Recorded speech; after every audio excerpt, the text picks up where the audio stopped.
Sebelumnya saya ucapkan terima kasih terlebih dahulu kepada teman-teman mahasiswi dari jurusan Teknik Fisika Institut Teknologi 10 November untuk kegiatan pelatihan monitoring pH berbasis IoT ini. Kesannya sangat baik dan respon terhadap siswa juga amat sangat baik. Semoga nanti ke depannya anak-anak bisa melakukan kegiatan dan mengaplikasikan alat yang sudah dihibahkan. Kemudian anak-anak juga bisa mengetahui dari alat yang sudah dihibahkan tadi tentang pH yang sesuai dengan SNI makanan dan minuman. Selama praktikum tadi, yang pertama dilakukan adalah perakitan alat. Nah, setelah perakitan alat, adanya pencobaan atau pengujian. Habis dirangkai kan kita masuk ke aplikasi itu lain. Aplikasi Blink. Habis gitu ngukur kadar pH. Setelah ngukur kadar pH itu angkanya langsung masuk ke laptop itu. Yang dilakukan adalah uji pada larutan anggur, yang kedua larutan tomat, dan yang ketiga yaitu larutan tempe. Ada tomat 1, tomat 2, dan nanas. Larutannya bawa 3, yaitu mangga, susu, sama alpukat. Mangga pH-nya yaitu 3,049.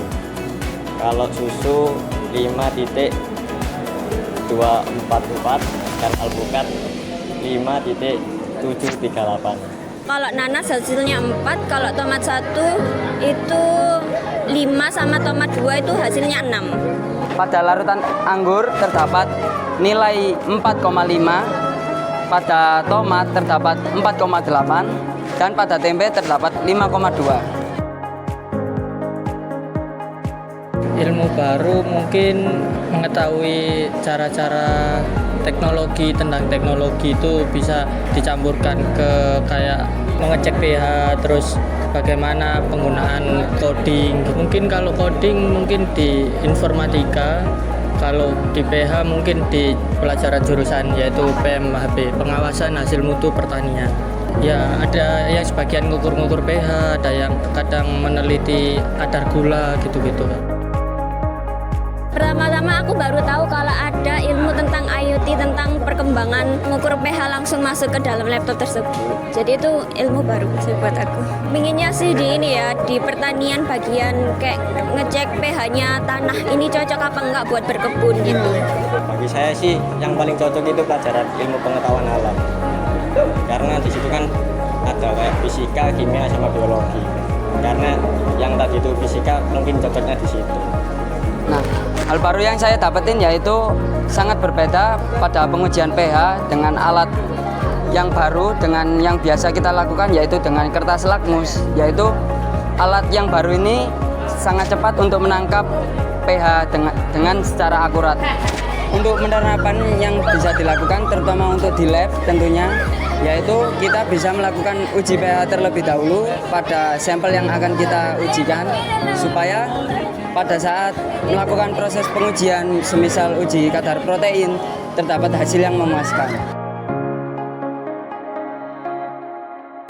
Saran yang bisa saya lakukan yaitu pada saat proses perakitan, mungkin beberapa ada yang dijelaskan ya, tapi pada kelompok saya itu penjelasannya kurang masuk pada.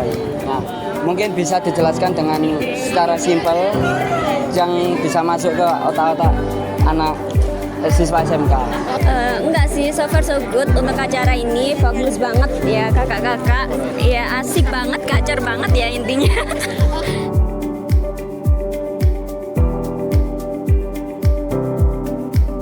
Harapan saya kepada siswa-siswi, semoga anak-anak bisa mengembangkan dari tidak hanya dari pH saja.